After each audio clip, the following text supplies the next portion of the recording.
Asmat Gurubhyo Namaha, Asmat Paramagurubhyo Namaha, Asmat Sarvagurubhyo Namaha. So we're continuing our discussion of Vaishnavism, the historical development of Vaishnavism in the book by S.M.S. Chari. And we were, in fact, talking about Vaishnavism in the Vedas and in the older scriptures. So let's have a look at here's the text. And we finished off last time. Finished off page 5, and we're talking about a text that coming in the Vedas, right? Talking about Lord Vishnu as being like the monarch, the one monarch of the world and the universe. So the passage in the 8th mandala, and we're talking here about the Rigveda Samhita. The passage in the 8th mandala expresses in clear terms that the one verily has become all this. So that's a quotation from Rigveda 8:58-2. Ekam va idam vaibhabhuva sarvam. Okay, so obviously the Lord, Sriman Narayana, Lord Vishnu, is the source of all creation. So this is confirmed in this part of the Rigveda. So a similar lucid statement can be found in the 10th mandala, which points out that wise people describe in many ways the one existent principle.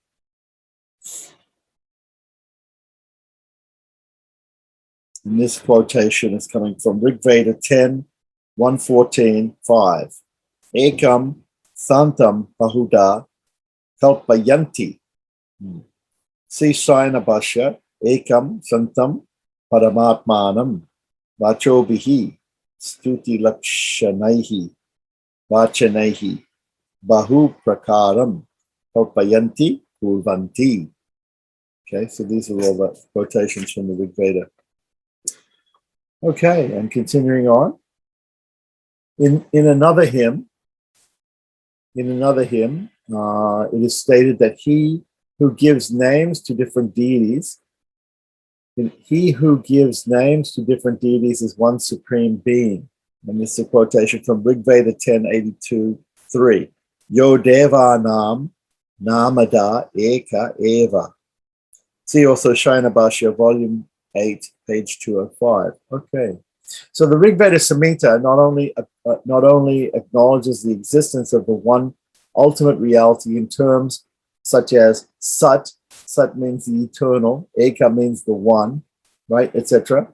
But it also refers to the essential characteristics of the one reality in the same terms as the Upanishads speak of Brahman, right? So the supreme one deity is regarded as the primal cause of the universe, Sarvakarana. Sarvakarana means the cause of all. And this is a quotation from Rigveda 6:7-6 and 10:5-7. He is considered to be the controller of all, Sarva Niyamaka, meaning he controls everything. And that's a quotation from Rigveda 3:24. Also see Rigveda 4:32. And he's also the immanent in the hearts of men, or the Antaryami. Antaryami is a word that means super soul, or the indwelling presence of God within everyone's heart.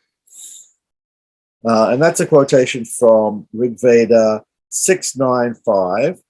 Dhruvam jyoti nihitam drishyate kam mano javishtam patayat svantaha.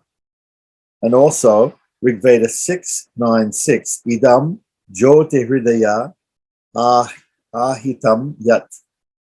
So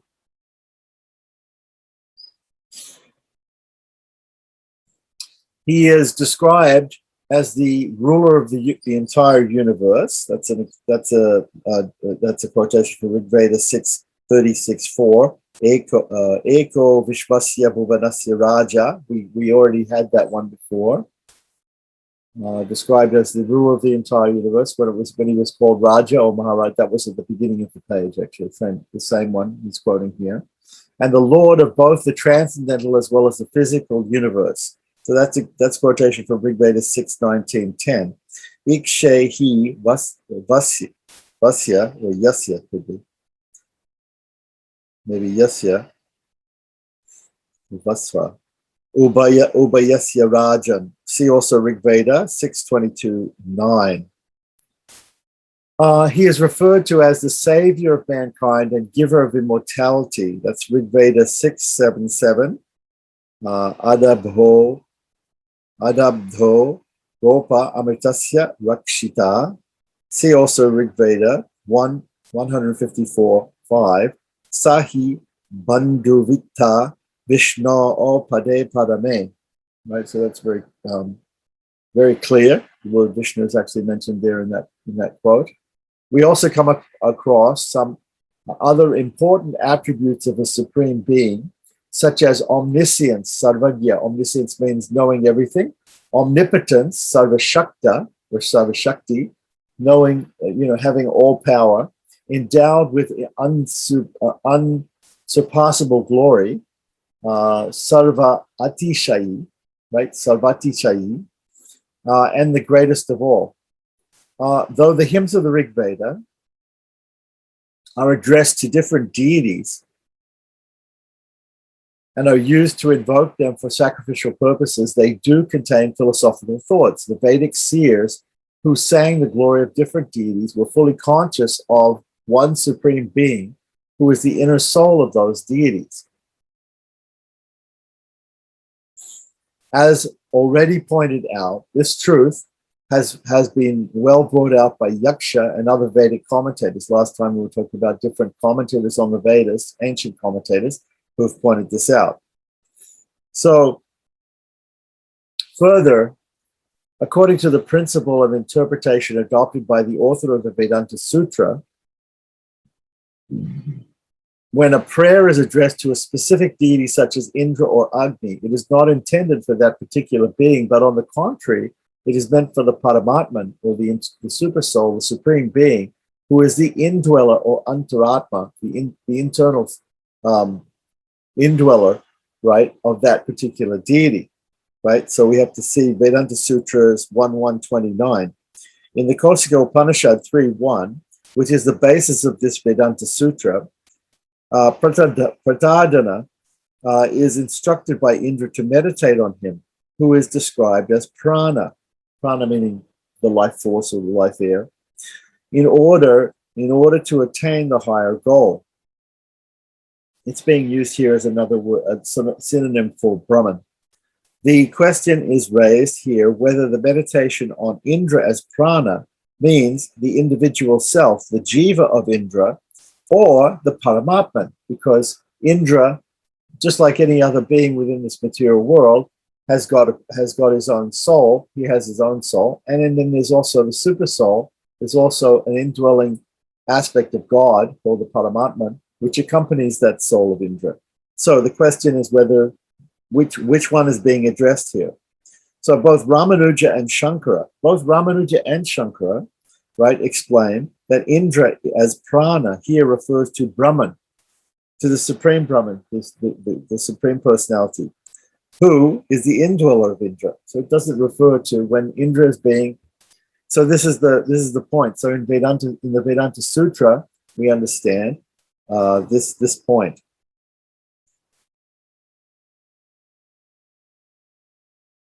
From the philosophical standpoint, the various names such as Indra, Agni, Vishwadeva, etc., denote ultimately the Paramatman. The Katha Upanishad also declares that the entire Vedas speak of the Swarupa of Brahman. The Swarupa means the form of Brahman. So Katha Upanishad 2.15, Sarve Veda Yat Padam Amananti. The word pada is interpreted as Brahma Swarupa by Ramanuja, right, or meaning Brahman, and as goal by Shankara.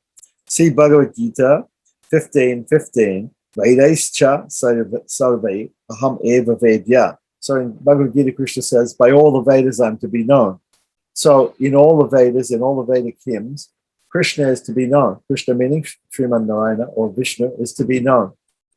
Right. So all the different deities referred to in the hymns are therefore regarded as different aspects or appellations or names of the one supreme being. Thus, the religion of the Rigveda is basically monotheistic despite its reference to numerous deities. These monistic ideas of the Rig Samhita, the Rigveda Samhita, have been well developed in the Upanishads, which quote the hymns of the Rigveda. So the Upanishads, the Chandogya Upanishad, for example, quotes 3:12:5 is Tadetat Richa Abhyuktam. So Richa, the word Richa here refers to the riks or the individual hymns of the Rigveda.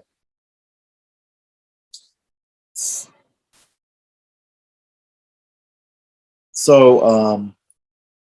see also the Brihad Aranyaka Upanishad 6:4:23, the Mukunda Upanishad 3,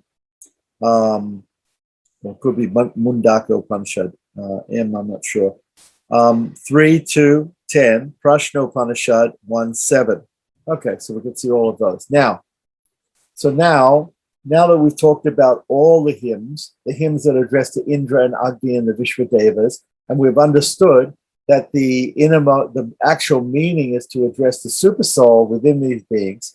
Let's see if there's actually hymns in the Vedas which also directly speak about Vishnu. So the next section is Vishnu in the Rigveda. So we shall now consider whether or not Vishnu referred to in the Rigveda is that supreme deity, the one reality, Sat. Sat means eternal, the eternal one, right, as described in the hymns. Is not Vishnu also a general deity or a devata samanya? Samanya means in general or common, right? And devata means a god or a particular type of higher being. So like all the other deities. So in other words, now that we've said that that God or Brahman, right, the greatest one or the creator, is to be known by all these different names, Indra, Agni, Vishwadevas, etc. What about the name Vishnu? When we see the name Vishnu, isn't he just an expression of Brahman, of the great one, or whatever it is, like these other devatas, right? What makes Vishnu so special in the Vedas? Okay, so that we're going to talk about here. So is not Vishnu also a general deity like all these other deities? There are a great number of hymns. There are a greater number of hymns singing the glory of Agni, Indra, and Rudra than that of Vishnu. In some places, Vishnu is addressed along with Indra and Agni and is regarded as a solar deity, Aditya. Aditya is another name for Surya. So we know that Surya Narayana is considered to be the predominating deity of the sun globe. That Aditya or Surya, right? He's also called Surya Narayana.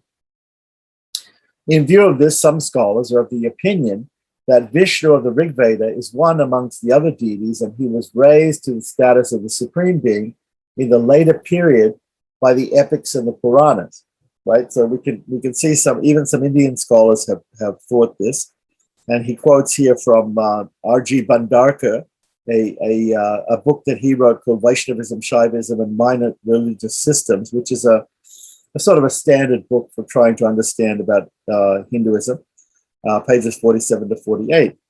Okay, so now continuing on. So this is the opinion of some scholars. So first of all, what he's doing here, SMS Chari, is he's telling you, giving you all the different opinions. Then he's going to tell you why he thinks that some of these opinions are incorrect. There is no doubt that Vishnu is accorded a higher place in the Rigveda, even though fewer hymns are addressed to him, right? So he's quoting here from A.B. Keith, the Religion and Philosophy of the Vedas, page 109, and also seeing Aurobindo on the Vedas, page 358 to 359. The scriptural text itself states that Agni is the lowest of all. There's a scriptural text itself, right, in the Vedas, which actually says that Agni is the lowest of all the deities and Vishnu is the highest, right? So this is actually from the Aitreya Brahmana. This is a very important section of the Vedas, right? So it says here, see in the Aitreya Brahmana 1:1:1, Agnir Vai Devanam avamo Vishnu Paramaha. So Vishnu is Paramaha, he's the highest, whereas Agni is the lowest. See also the Taittiriya Samhita, right? 551. Agni Ravamo Devatanam. So Agni is the lowest of all the Devatas. Vishnu Paramaha, right? So this is actually stated in the Vedas. So we shouldn't doubt this. Right. Whether or not Vishnu is a supreme deity is determined with reference to the essential characteristics which define the ultimate reality. Vedanta Deshika has offered several definitions of Ishvara, or the Supreme Lord. And for this, we can see Nyaya Siddhanjana 3:1. And I'm not going to read the quote, but it's just all in Sanskrit. It's quite long, right? But we can look that up. Now, these serve as the criteria to determine the supremacy of a deity. So Vedanta Deshika has given in his Nyaya Siddhanjana, he's given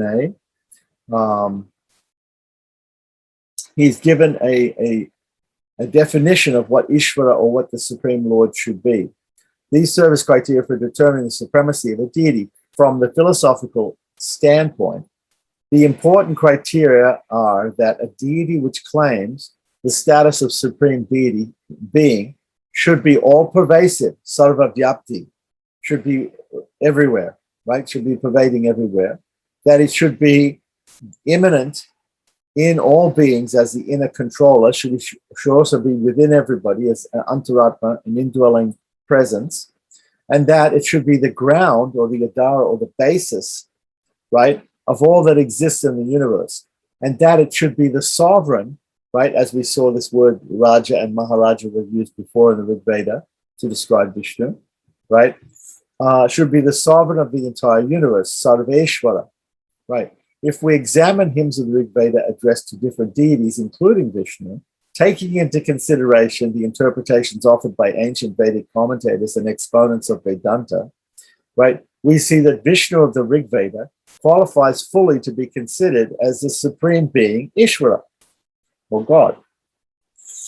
Whether or not Vishnu of the Rigveda is the Brahman of the Upanishads will be discussed later. So now let's just talk about the Samhitas and the Aranyakas and the Brahmanas, but the Upanishads, which are the real philosophical end portions of the Vedas, we'll talk about later. So whether or not Vishnu of the Rigveda is Brahman of the Upanishads, we'll discuss later. For the present, we may examine the meaning and implications of a few selected hymns addressed to Vishnu, which come in the actual Veda Samhitas. In the first place, the all-pervasive character, Sarva Vyapakatva, which was the first criteria that Vedanta Deshika gave in his summary of definitions of who is supreme, right? How do we define God, right? So in the first place, the all-pervasive character of Vishnu has been explicitly brought out in more than one hymn in the Rigveda. This characteristic feature, which is an important determining criteria of the supreme being, is not found in respect to any other deity.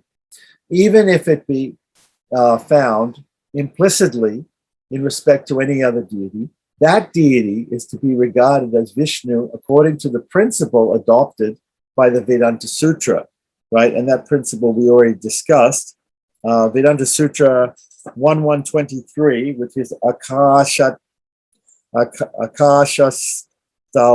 Lingat, is the sutra. The issue raised in this sutra is whether the term Akasha, because in the Upanishads as well as in the Vedas, many times the supreme person or the supreme God is known by different names, such as Prana, Brahman. Here he's called Akasha. Akasha means the sky. He's like the sky, so he's likened to the sky. So he's given the name sky.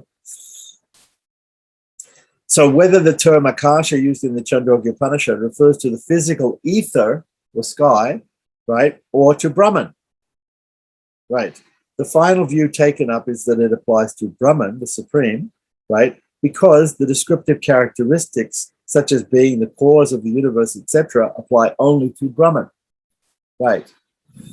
So That is the principle of that particular sutra in the Vedanta Sutras. So eight hymns. They are as follows: Rigveda 122:16, Rigveda 122:17, 122:18, 154:1, 154:1, 154:2, 154:3, with 154:4 and 104. All of these, for a fuller explanation of these relevant hymns, we should look at Shaina's Bhasya, the commentary by Shaina. Okay, so there are these 8 hymns specifically in the first mandala, and also later in the, so they're mostly in the first mandala, but later in the 7th mandala also, one of them, of the Rigveda Samhita, speak about the greatness of Vishnu by repeatedly referring to his 3 strides. Okay, so in the Vamana avatara of Vishnu, where he was a dwarf Brahmin and he became a giant, right? When he became a giant and he paced the universe with three strides. Krini pada Vishnovicha Treda Nivade Padam Samuda Masyapagam. This is what's stated in the Rigveda. So it talks about the greatness of Vishnu by repeatedly referring to his 3 strides. His 3 strides means that he pervades everywhere, right? That's the meaning of it. So the description of Vishnu with 3 strides signifies symbolically that the entire universe, the lower region, Prithvi, or the earth, the upper region, Antariksha, outer space, or the sky, right? The higher region, Dhyal, even higher than that, is pervaded by Vishnu. The incarnation of Vishnu as an avatar, as narrated later in the Puranas, that is not what is referred to here. On the other hand, it implies that Vishnu, along with the creation of the entire universe, pervades all that is created. The created entities derive their existence, satta, by the immanence of the creator as its inner self. The Upanishad expresses this truth in a different way. And it says, Brahman wills to become many. It creates and it enters into the same as its inner soul. So this is a statement from Taittiriya Upanishad 111, right? And so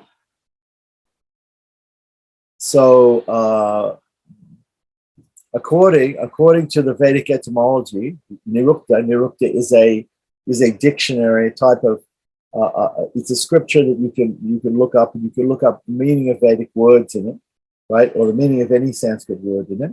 Nirukta by Yaksha. So there was a commentator or an author, Yaksha, who wrote this book, Nirukta, on Vedic word meanings, right? Vedic etymology. The term Vishnu means the one who pervades everything. Yad Vishito Bhavati Tad Vishnur Bhavati. Right?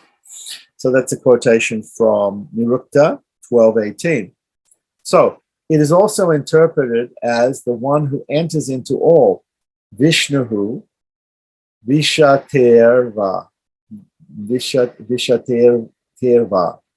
So this is a quotation from Yaksha, where he says, Yaksha also offers one or more interpretation of the term Vishnu on the basis of the views of some earlier commentators. Vyas Noterva, which implies that one who pervades through the rays. Accordingly, Vishnu means Surya, right, or the sun. Now, the Arhibudnya Samhita, which is a text of the Pancharatra Agama, an authoritative Pancharatra treatise, upholds both these meanings. So we can look in the Arhibudnya Samhita in chapter 52, text 39 and 42. Also see chapter 7, pages 132 to 133. I'm not sure of the addition of that, right? Then the philosophical significance of the 3 strides of Vishnu has been brought out more explicitly in the Shatapatha Brahmana. The Shatapatha Brahmana is a Vedic text.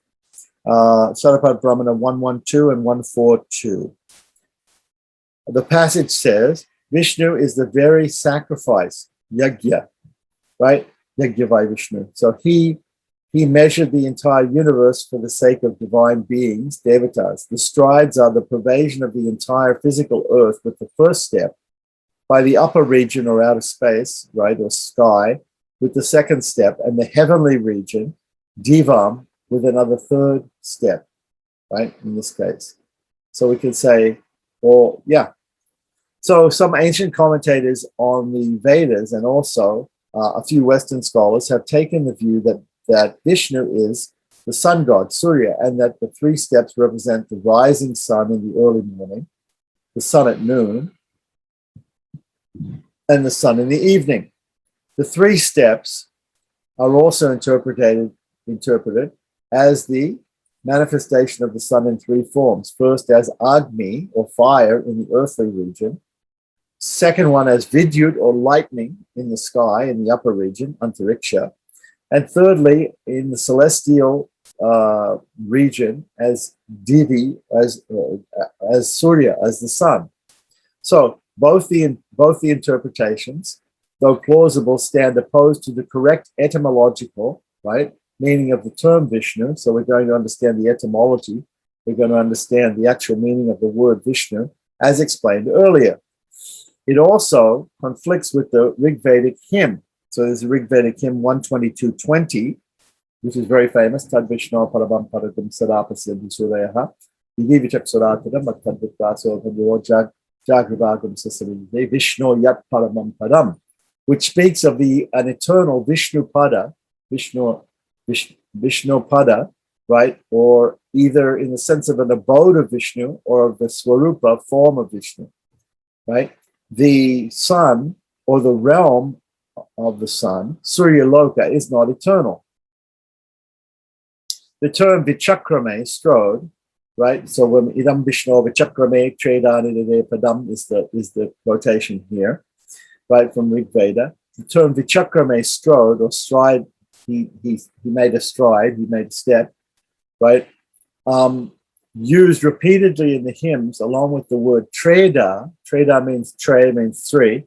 Treda means in the threefold manner, has special significance. The number three, as Madhva, right, Madhvacharya, has interpreted, covers not merely the three worlds, Prithivi, Antariksha, and Dyau, meaning the earth, the sky, and the heavens, right, but the three Vedas, Rik, Yajus, and Sama. So in the three, so Madhva said that this Treda Nidade Padam also means that he is known throughout the three Vedas, which is exactly what Krishna says in the Bhagavad Gita, by all the Vedas I'm to be known.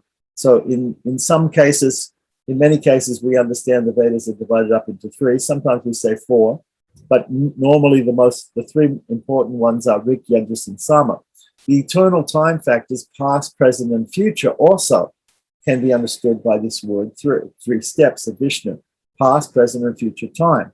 The three kinds of jivas, or the three kinds of living beings, the devas, or the gods, right, the danavas, the demons, right, and the human beings are three types of existence, right? There are also three types of existence. There are sentient beings, right, Chetana.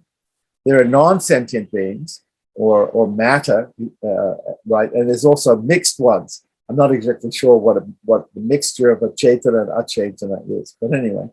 So, but this is an interpretation given by Madhva. The implication of it is that everything that exists in the spatio-temporal universe is pervaded by Vishnu. If this meaning is accepted, it becomes obvious that Vishnu of the Rig Veda is the supreme being by virtue of his all-pervasive character. So all of that we just discussed is all about Vishnu's pervasion, his all-pervasion, which, remember, Vedanta Deshika has said is one of the very first things that we have to look for when we're looking for a supreme being, or we're looking for the original creator. We want to look for somebody who is seen to be all-pervasive. The purpose of Vishnu's pervasion is to provide protection to all the beings of the universe. This is made evident in the words Vishnu Gopa. Vishnu Gopa Adapyaha Tato Dharmani Dharayane. This is also one of the hymns to Vishnu. So Vishnu Gopa, and this is a quotation from Rigveda 122.18, which comes just before the Tad Vishnu sloka, which is 122.20. And this statement is Trini Pada Vichakrame Vishnu Gopa Ada Abhyaha Ato Dharmani Dharayane. The word Gopa is interpreted by Shayana as Sarvasya Jagataha Rakshato Vishnu. Vishnu, so the commentator Shayana on this particular hymn takes the word Gopa to mean Vishnu as the protector of the entire universe. And if we look at Shayana Bhasya, volume 1, page 198. So we shouldn't mistake this word Gopa here in this hymn to mean cowherd boy or something like that. What it actually means here, according to the commentator Shayana, is it means the protector of the whole universe. Right. So he pervades everything in order to protect it, like that.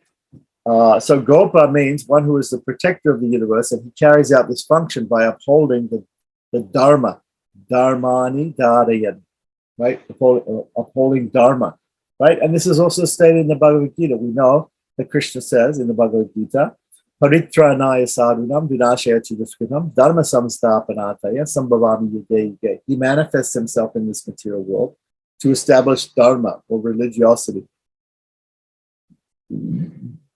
So, the most important hymn, which establishes beyond any doubt a supremacy of Vishnu, is the one that speaks of the eternal abode, Paramapadam, of Vishnu.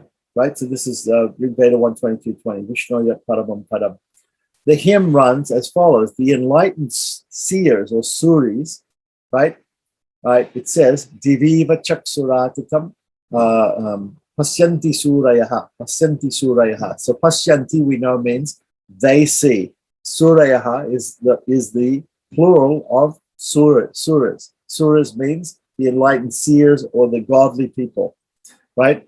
The always sees that supreme abode of Vishnu like the shining sun pervading the entire sky, as if it were an eye fixed in heaven, right? So this is the quotation from Rigveda 122.10, which once again is Om Tad Vishnu Paramam Parakam Sada Pasyanti Surayaha Viviva Chaksuratam Tad Vipraso Tanyevo Jagravagam Sasamite Vishnu Yat Paramam Param.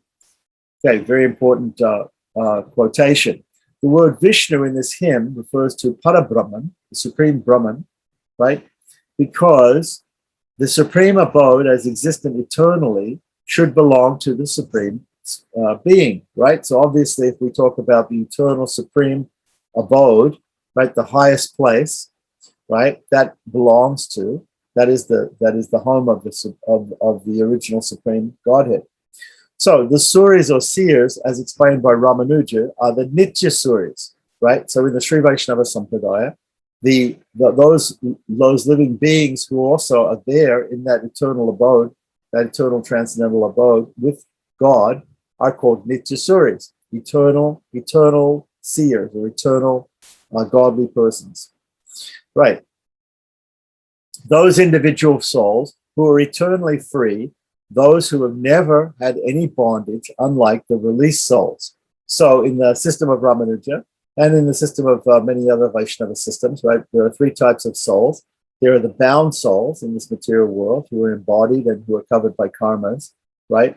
And then there are released souls that have been bound and they've become released, but then there's another class of souls which were never bound and they're eternally free. These are called the Nityasuris.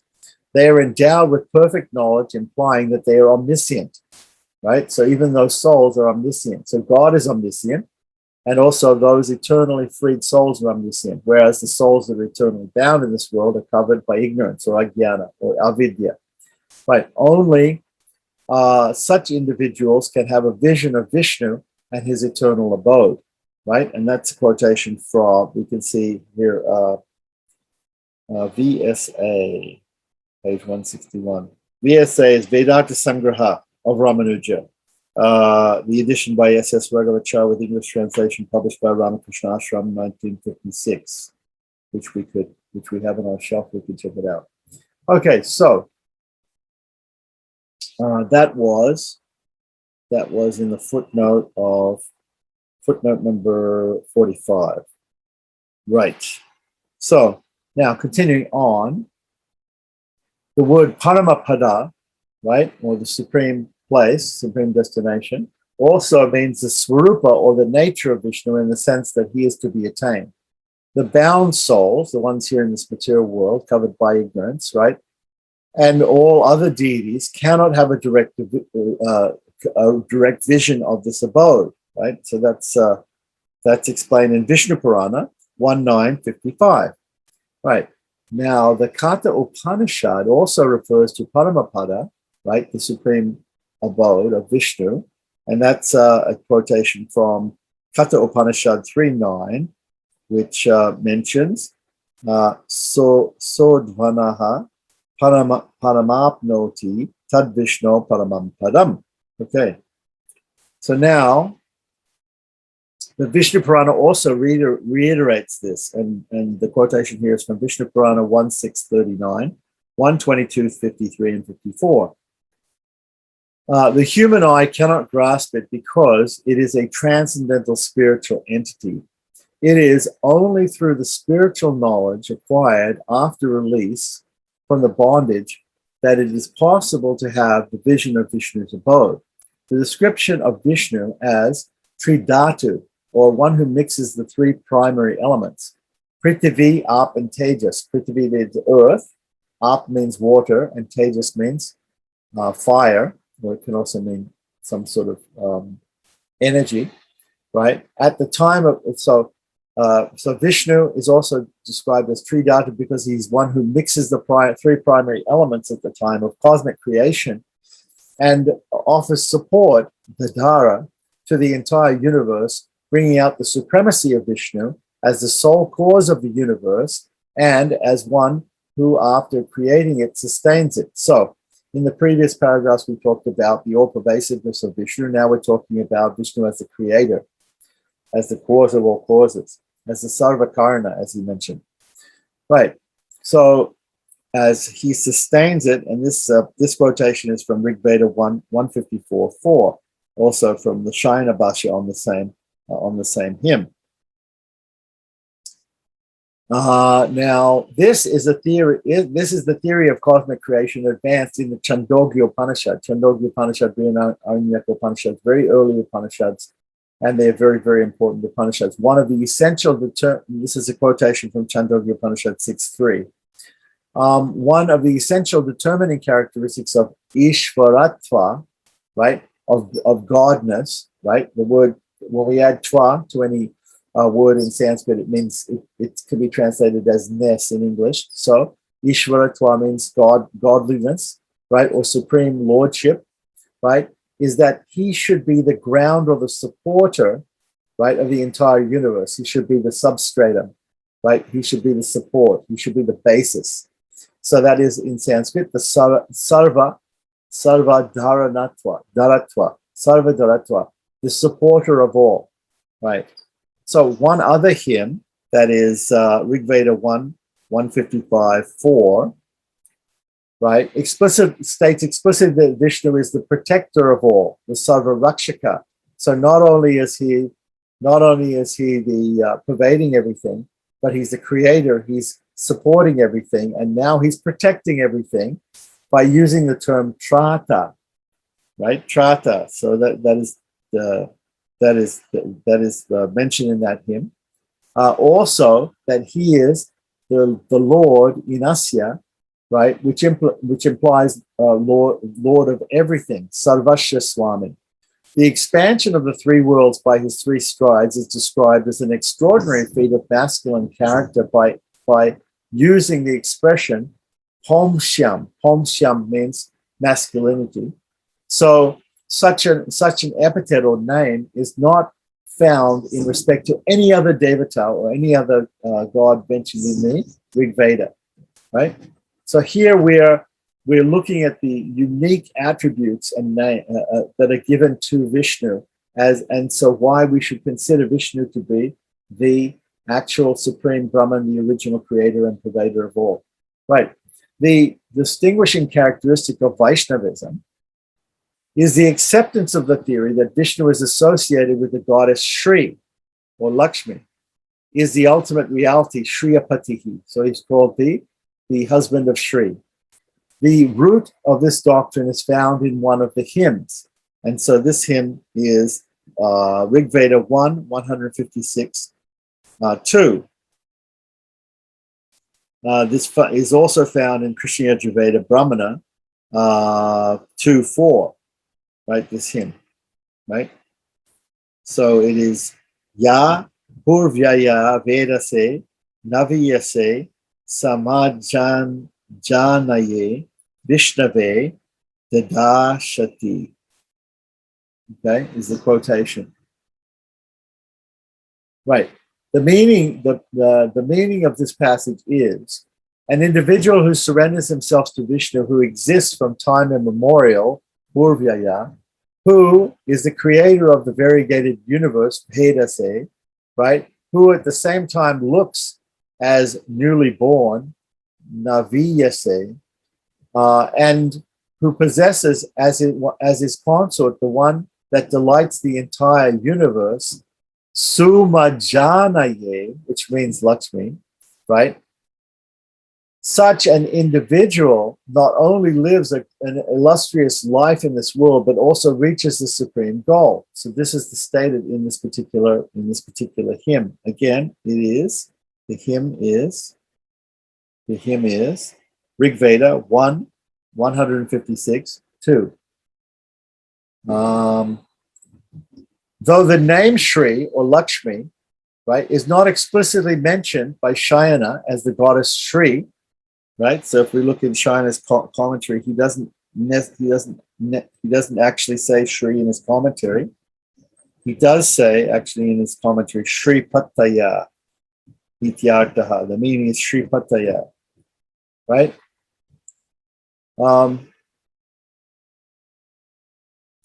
Though the term Shri or Lakshmi is not explicitly mentioned in the hymn, the term Suma Janaye used here is interpreted. Oh, so Shayana is actually interpreting this as goddess Shri, right? So this is a very important proof if we're to understand that the Supreme Person, Lord Sriman Narayana, right, is also always associated with goddess Shri. Because why? Because the ancient commentator Shayana says so, according to this hymn of the Rigveda 156.2. Very good. Okay, so now this hymn, as well as the subsequent one, refers to the concept of the ultimate reality or tattva principle, right? The theory of self-surrender to God as a means of salvation, upaya as a means of salvation, right? It means surrender property, right? And the idea of the supreme goal, Purushartha, as conceived in Vaishnavism. So what do we have here? So this particular hymn, as well as the subsequent one in the Vedas, refers to Tattva, Hita, and Purushartha. Hita is the same thing as Upaya, right? These are the three things. Remember that in Sri Vaishnavism, we talk about, and in all Vaishnavism actually, we talk about the principle, the means, and the goal, right? So Tattva, Hita, and Purushartha, which also can be called here, he calls them Tattva, Upaya, and Purushartha. These three things, these three subjects can also be expanded to 5 subjects, which are called the Artha Panchakam, which we know very well, right, from previous classes. Right. So the subsequent hymn emphasizes, in particular, the worship of such a Vishnu by way of reciting his name, so chanting his holy name, right, with sincere and deep devotion, without any selfish purpose, will promote the development of jnana or spiritual knowledge, right, in the form of bhakti or devotion, sumati. So this is the next hymn, which is of course after 156.2 of the Rigveda. We have Rigveda 156.3, which says, Mahaste Vishnu Sumatim Bhajamahe. Okay, so this is very interesting because it says that this sumati, right here, this sumati is understood to be is considered to be bhakti. So here we have the understanding of worshipping of Vishnu by reciting his names like that, with deep devotion, which promotes our spiritual knowledge in the form of devotion to him. According to the two hymns, according to two hymns, they are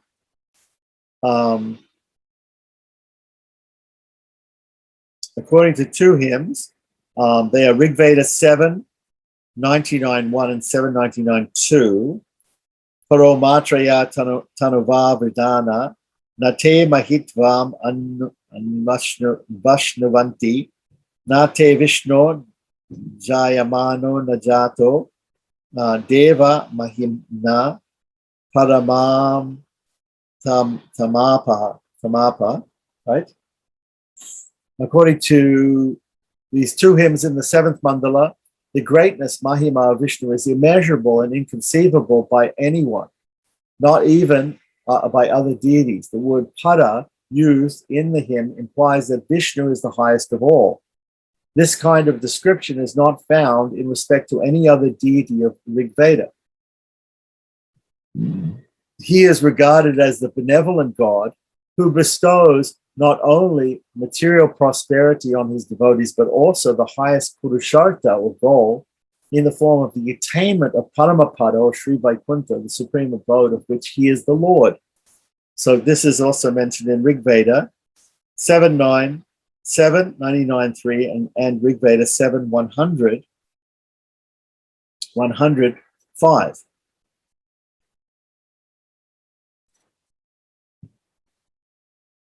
Okay, so a passage in the Taittiriya Aranyaka of the Krishna Yajurveda states more explicitly that Vishnu upholds both the universe and the higher region, right? So this is given in Taittiriya Aranyaka 1:8, right?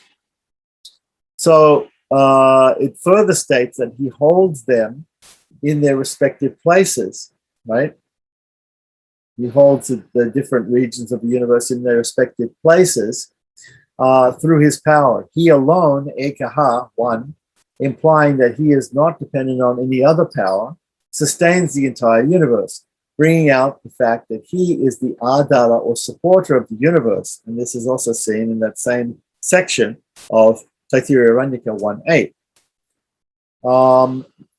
It also points out that this power of Vishnu is greater than that of air and fire. He is the controller of all other deities, which is stated to be the cause of death, which is stated to be the cause of death and destruction, such as Yama and Agni, right? So he's the controller of these other deities. These other deities like Yama and Agni are in charge of death and destruction, right? So of all hymns of the Rigveda, now we come to a very important section. Of all hymns of the Rigveda, the Purusa Suktam, right? The Purusa Suktam, included in the 10th mandala, right? Which is basically Rigveda 10:91 and the next 16 verses, right? So 1 to 16. 10:91 to 16 establishes decisively that Purusha, who is equated with Vishnu, who is equated with Vishnu, is the supreme being. Purusha simply means a person, the supreme person in this case, Lord Vishnu. It is extolled as the most important Vedic passage by the Pancharatra Samhitas and the Puranas because it expounds the doctrine of the ultimate reality as enunciated in the Upanishads. Remember that the Puranas and the Pancharatras are scriptures that are meant to explain, to help us to understand what is there in the Vedas. So there in the Vedas, we have the Purusa Sukta in Rigveda 10:91 to 16. And it also is there further elaborated in the Pancharatra Samhitas and the Puranas as the most important doctrine of the Upanishads. Right, so this is a quotation here from Ahibudna Samhita 59:2. Right, and also commentary on Stotra Ratna, page 41.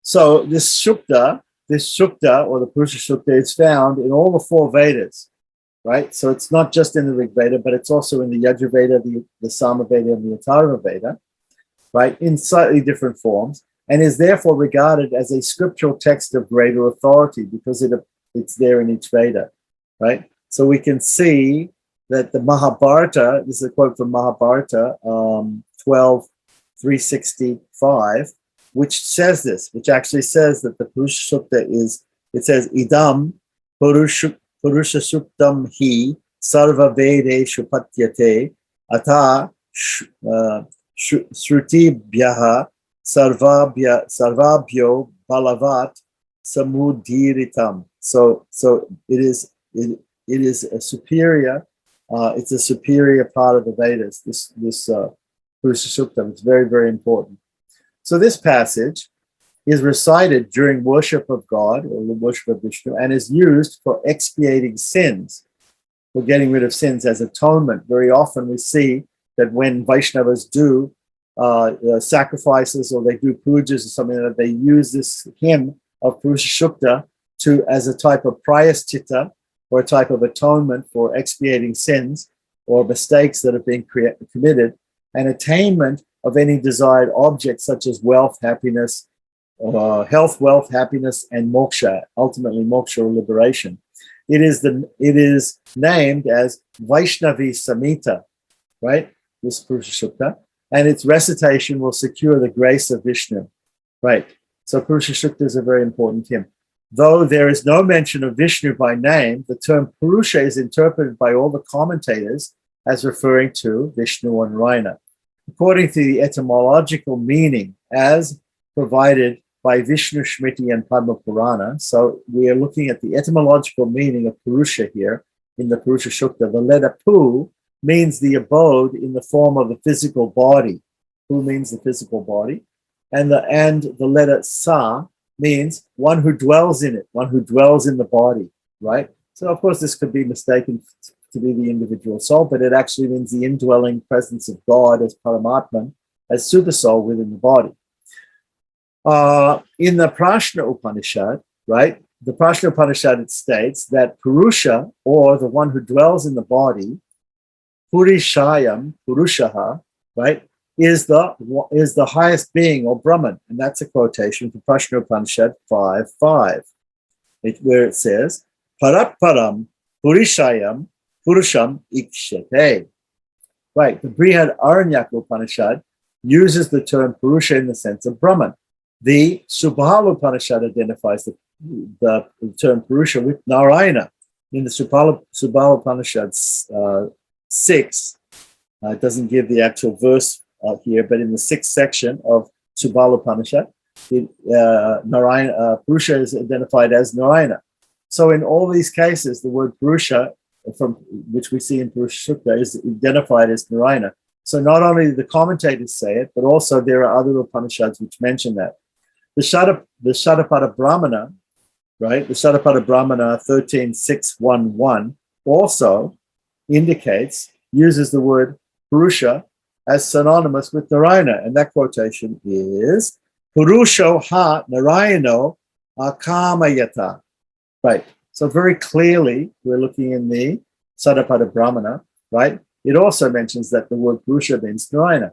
It designates the Purusa Suktam as Narayana Suktam, right? So sometimes we hear the Narayana Suktam is considered a different hymn, but actually the Purusa Suktam can also be called the Narayana Suktam because the word Purusha means Narayana. In the Taittiriya Narayana Upanishad, which is a part of the Taittiriya Aranyaka, right? It comes in the 10th part of the Aranyaka, right? Purusha referred to in Purusa Sukta is identified with Narayana, and this is in the Taittiriya Narayana Upanishad 90 and 91, right? So then it also explicitly mentions that Narayana is Parabrahma. Not only that Purusha is Parabrahma, but Purusha as identified as Narayana is Parabrahma, right? So Narayana is Parabrahma, is the supreme God, right? Is also to be meditated upon for moksha, for liberation, right? So the Padma Purana, which of course is the Puranas and Pancharatas and other literature help us to understand the Vedas. So the Padma Purana identifies Purusha as Vasudeva, right? And we can note that in the Taittiriya Aranyaka, we do also have in the what's called Mahanarayana Upanishad or Yajnika Upanishad, which is a part of the 10th part, like that. There is this Gayatri, Vishnu Gayatri, Narayana Vidmahe Vasudeva Vinitama Vishnu Prachodayat. So Vasudeva, Vishnu, Narayana are all synonymous names. They're all equivalent names of the same person who is the Purusa of the Purusa Sukta. So this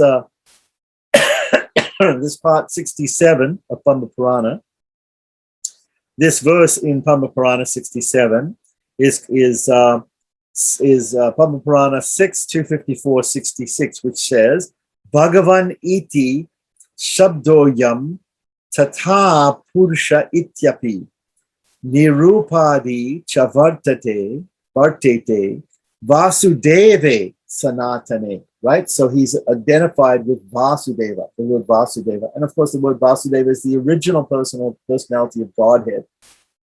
Here we're talking about the original personality of Godhead, Vasudeva, of the Chapter Vyuha system in the Pancharatra system, Vasudeva, Sankarshana, Pradyumna, and Aniruddha. These are the three expansions of the original Vasudeva.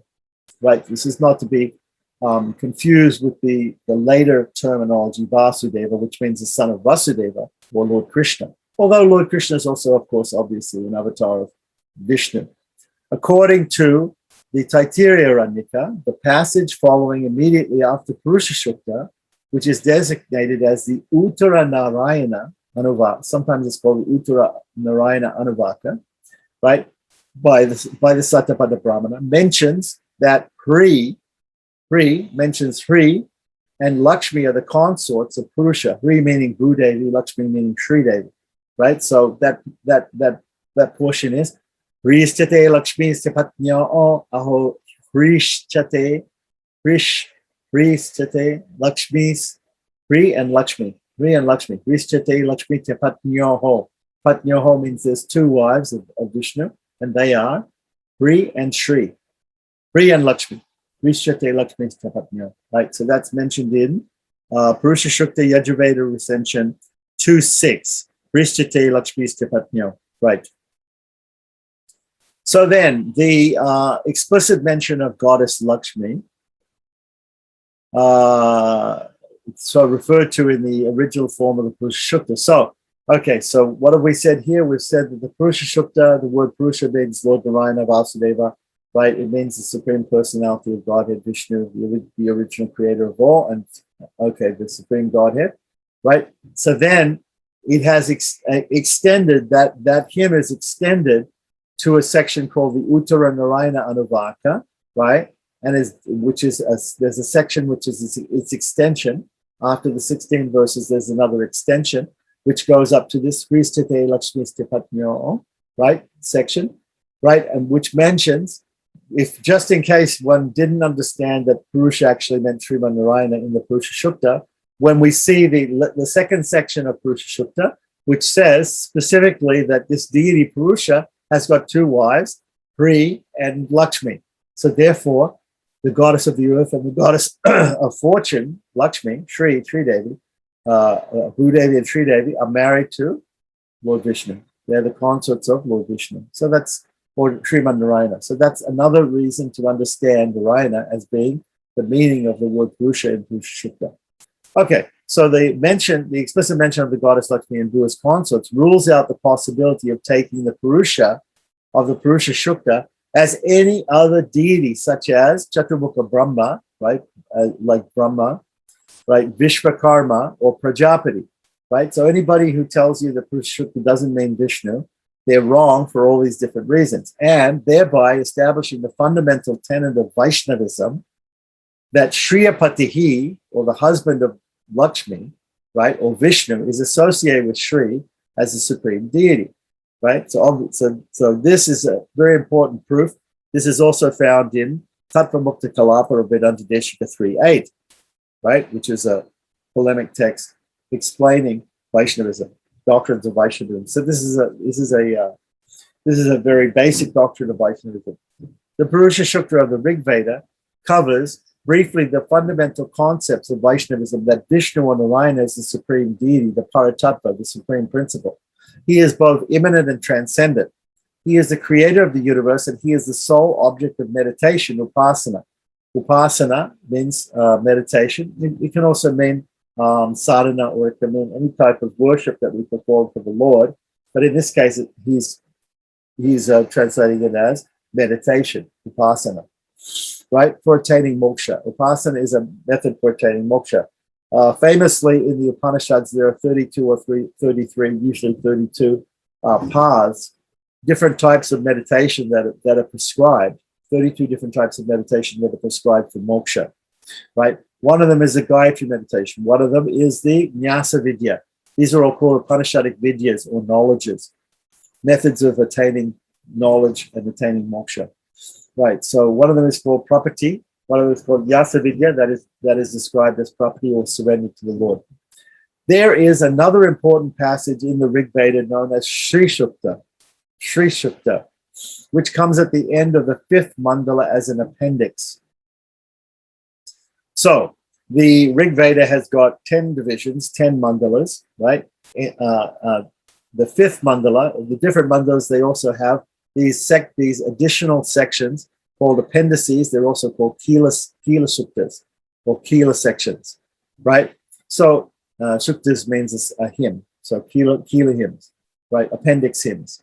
It is regarded as a Kila Sukta and as one taken from another shaka of the Rigveda and appended to the extant Rigveda, right? So this is there are many branches of the different Vedas that are now lost, and some of them contain more or less hymns. So some of the hymns are more important than others. So even though they may come from an otherwise not extant or lost section of the Vedas, they're so important that they were kept and they were appended as appendixes to the recension that we have of a particular Veda today.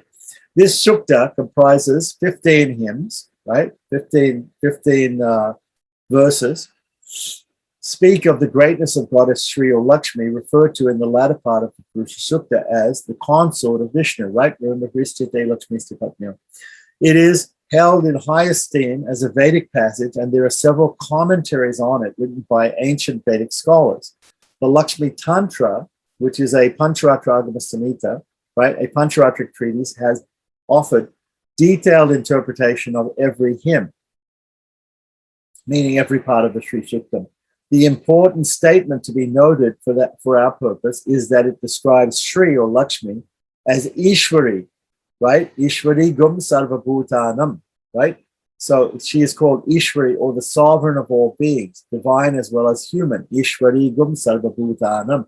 She is the goddess, or she is the mother, or the controller, or she's also the supreme goddess of all, right? Right, and this is from Sri Shuktam, hymn number 9. It says Ishvari Gum Sarvabhutanam Swami Hopa Sriyam. We can also see SSB, which is the SSB, which is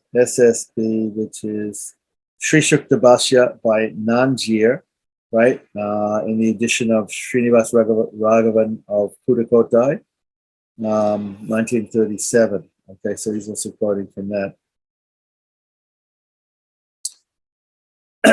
Okay, so this doctrine of the goddess, which constitutes an essential feature of Sri Vaishnavism, has its root in the Rigveda. That goddess is the consort of Vishnu, Vishnu Patni, right? Which is stated explicitly in the Taitira Samhita of the Krishna Yajurveda, and that section is Taitira Samhita 4:4:12. Ashe Shana Jagato Vishnu Patni, right? Right, which is mentioned there. Right. So then now we've finished talking about Vishnu in the Vedas. Now we're going to talk about Vishnu in the Upanishads. So Vishnu in the Upanishads. We have so far examined a few selected hymns of the Rigveda and passages of the Yajurveda to prove Vishnu as the supreme deity or Paradevata. The Upanishads present the philosophical and religious doctrines of Vaishnavism in much greater detail. In fact, the philosophical doctrines, which constitute the foundation of Vaishnavism, are found in the Upanishads. The Tattvatrayas, remember there are 3 principles understood in Vedantic philosophy, right? They are, that is, the 3 ontological entities, that is, Ishvara God, Chit, the soul, and Achit, the matter, the nature of Ishvara as a personal God endowed with attributes, the bhakti or devotion, the upasana, the meditation or process of worship of God as a sadhana, as a method of achieving union with God or liberation, right? Or means of God realization, right? And the nature of moksha as conceived in Vaishnavism are all taken from Upanishadic teachings, as will be shown in the later chapters dealing with these topics. Brahman, or Atman, right, or meaning Paramatman, the Supreme Lord, right, is no doubt the ultimate reality according to the Upanishads. Such a reality is the material cause of the universe, or Jagat Karana. So this is very important, that there are two causes of the universe, right? Everybody understands the universe was caused, right? It's an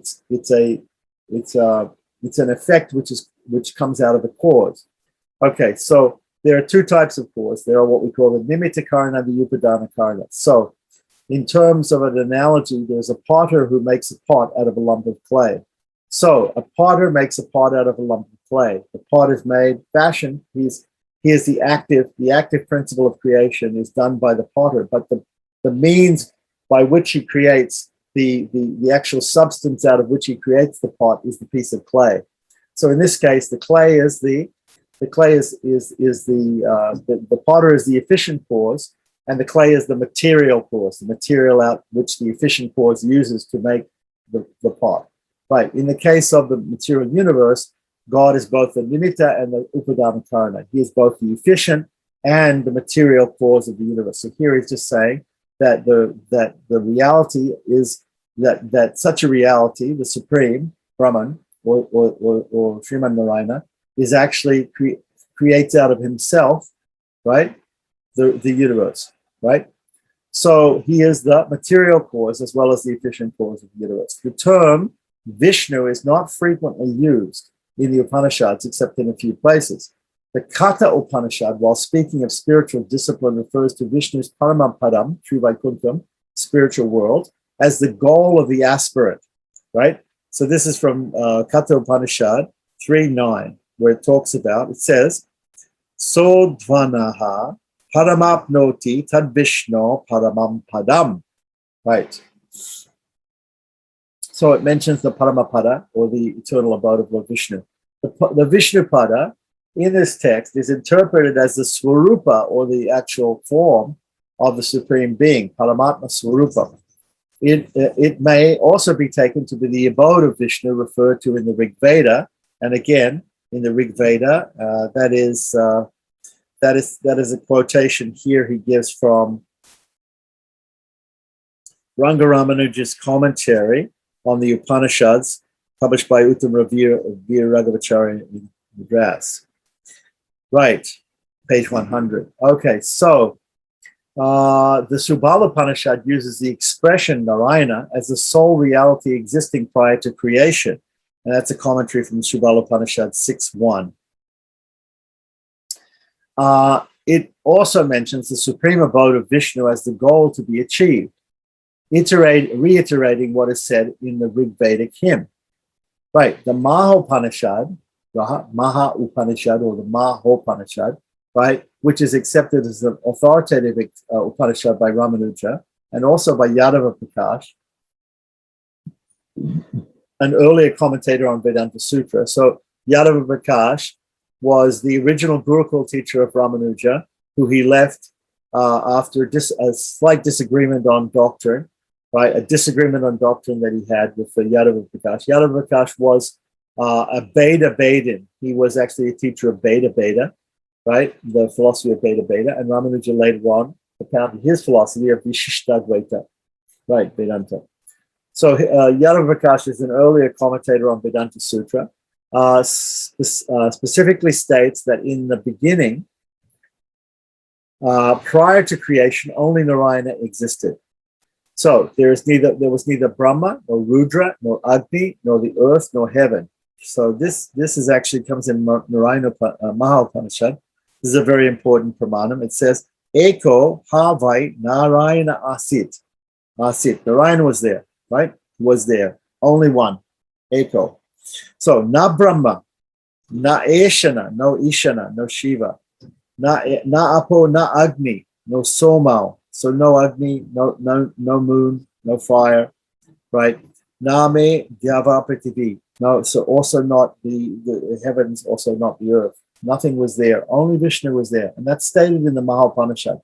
That's a very, very important fact. And the people try to tell you that that Vishnu isn't the creator, isn't the origin of everything, then you can just quote this to them, Maha-Upanishad. Maha-Upanishad, the exact statement of what verse it is, is not there in the footnote, but we can look it up. So this passage, which is identical to other Upanishadic passages relating to the creation of the universe, uses the term Narayana in place of Sat, Atman, or Brahman. So let's be specific here. Instead of saying Sat, the eternal one, instead of saying Atman, which means the spiritual, and Brahman, which means the great spirit, right? He is specifically said in this passage of Maha-Upanishad, right? Narayana. Narayana is the one. So Narayana is to be understood. On the basis of the principle of interpretation provided by the Mimamsakas, right? The Mimamsakas are the Purva Mimamsa means the people who are discussing about the Karmakanda section of the Vedas, right? And they have general principles of interpretation. So according to their general interpretation principles, general terms bear the meaning of a specific term. Okay, so this is a logical understanding. If there are some general terms, if we say the eternal one, the great spirit, etc., when we come to a specific naming of that great spirit or the eternal one as Narayana, that means that whenever we see these terms of Sat, Atman, and Brahman, we mean Narayana. So Narayana, being a specific term as compared to the other three, Ramanuja concludes that Narayana is the same as the Parabrahman or the Paramatman used in the other Upanishads, right? And so we can see this we'll talk about this later on in the next chapter. So so then it says the Narayana Upanishad, right, on the very outset, identifies the Purusa of the Purusa Sukta as Narayana. So this is in Narayana Upanishad, Ata Purusho Habai Narayano Kamayata Pajasra Jayeti. Right? This is then called Narayana Upanishad. It's also called Narayana Tarvashira Upanishad sometimes. Okay. So that's also a very important text to know to identify Sriman Narayana as the Supreme. After stating that Narayana is everything in the universe, implying that he is the inner controller of all deities, and it points out that the knower of this truth becomes Vishnu, implying that he becomes equal to Vishnu qualitatively. Right? When the individual soul attains liberation, he becomes qualitatively one with the Supreme Lord, but not quantitatively one, of course. Right. And this is also mentioned in that same Narayana Atavashira Upanishad. Ya evam Veda Savishnu Deva Bhavati Savishnu Eva Bhavati.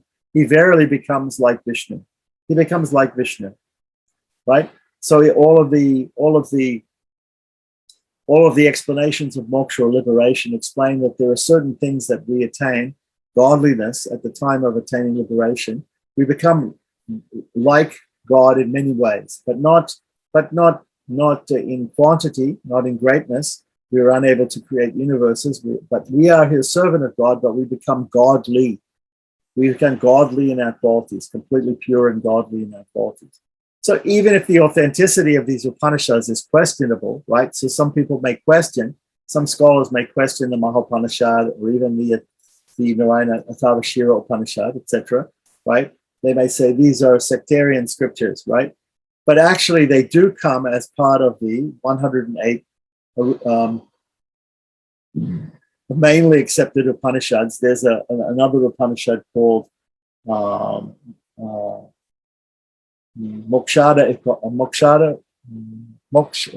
Upanishad. There's another Upanishad which lists all of the 108 which are generally understood. Right, it's the last one.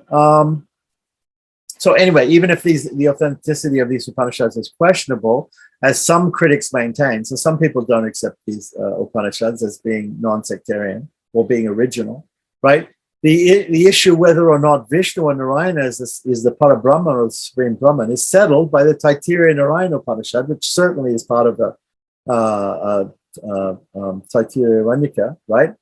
Also known as the Mahanarayaniya, which is acknowledged as authoritative by all Vedantins. So he's given some quotations there above, which are very important, but maybe they're not accepted by all Vedantins.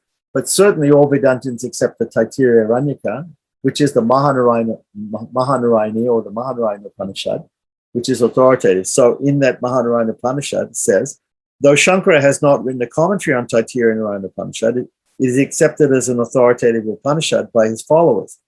Ananda Giri, who is a follower of Shankara, who has written a glossary on the Vartika of Sureshwara, a disciple of Shankara, which itself is a sub-commentary on the Shankara Bhashya, on the Brihad Aranyaka Upanishad, quotes the Taittiriya Narayana Upanishad to support the theory that Purusa of the Purusa Sukta is Narayana.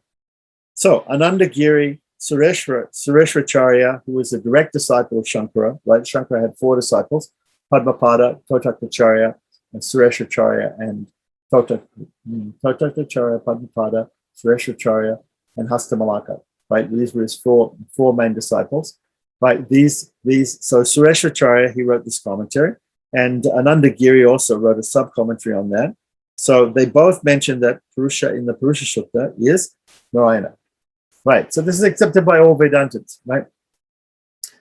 And we can quote the Taittiriya Narayana Upanishad here, which comes as a part of the Taittiriya Aranyaka. This Upanishad clearly states that the Purusa referred to in the Rigveda is the ruler of the universe and that he is Narayana, the Parabrahma, the Supreme Brahman, and the Paratattva, the greatest principle, the Supreme Principle. So this is explained in the Taittiriya Narayana Upanishad 1993. Sahasrashirasam Devam, Vishvaksham, Vishvasamdevam, Vishvam Narayanam, Devamaksharam, Parabam Prabhum. Narayana Parabrahma Tattvam Narayana Paraha. The mention of the Deva or deity with 1,000 heads is a reiteration of the Purusa in the Purusa Sukta, right? So here where it says Sahasrashirasam means 1,000 heads, right? Devam. So that Deva that has 1,000 heads is the same as the Deva in the Purusa Sukta, when we say in the beginning of Purusa Sukta, Sahasrashirsha Purushaha. So Sahasrashirsham Devam and Sahasrashirsha Purushaha are the same person. That is Narayana. Right, such a Purusha is described as the ruler of the entire universe. Patim Vishvasya. Patim means he is the husband or the ruler, the master of the entire universe. Vishvasya, this is the genitive singular of Vishva, Vishvasya, of the universe. Vishva meaning universe. Later is in the passage, this deity is identified with Narayana, who is described as the Parabrahma, the Supreme Brahman, and the Paratattva, the Supreme Principle. Right. So we can therefore take it that Vishnu of the Rigveda, right, who is also identified with Purusa, is the supreme deity. Right. The Aitreya Brahmana also decisively states that among the deities, right, Agni is the lowest and Vishnu is the highest, and that all other deities come in between. And this statement, once again comes, not only that, but the previous section also mentions that in Apastamba Shrauta Sutra, right, which is quoted in Stotraratna Bhashya, page 41, VD means Vedanta Deshika. Okay, Vedanta Deshika mentions, right, in his Stotraratna Bhashya, Sahasrashirsa Purushaha, Itya Upahitam Purushena Narayanena Yajamana Upatishate. Right. A similar statement is also found in the Kalpa Sutra. So, in both the Shrauta Sutra and the Kalpa Sutra of Apastamba, which is an authoritative ancient, Apastamba is an ancient commentator on the Taittiriya Krishna Yajurveda, right? He mentions that the Purusa and Narayana are the same. So now this quotation here, where we say that Agni is the lowest devata and Vishnu is the highest, right, comes from the Aitreya Brahmana 111. Agnir vai devanam avamo Vishnu paramaha tadantara tad antarena sarva anya devataha. Anya devata, the other devatas, right, come in between them, like that. Okay, in ranking. So there's a gradation of deities. The highest deity, of course, the supreme Godhead, is Sriman Narayana. So here we've dealt with, up until now, we've dealt with Vishnu as the supreme person, as understood in the Vedas, the Brahmanas, the Samhitas, the Aranyakas, the Upanishads, right? So all the Vedic literature, all the Shrutis. Now the next section, he's going to talk about how Vishnu is also explained in all these other scriptures, which help us to understand the Vedas. But the Vedas themselves, the Shrutis, which means the Samhitas, the Brahmanas, the Aranyakas, and the Upanishads, in these scriptures, which are called Shruti, these are considered Swata Pramana, or the highest type of proof. They're the highest type of proof. And therefore, and they're self-proved. They're self-proved. They're unauthored, they're self-proved, and therefore we don't have to prove them in any way like that. These are all proofs that Purusa is Narayana, that the Supreme Person is Vishnu, Purusha, Vasudeva.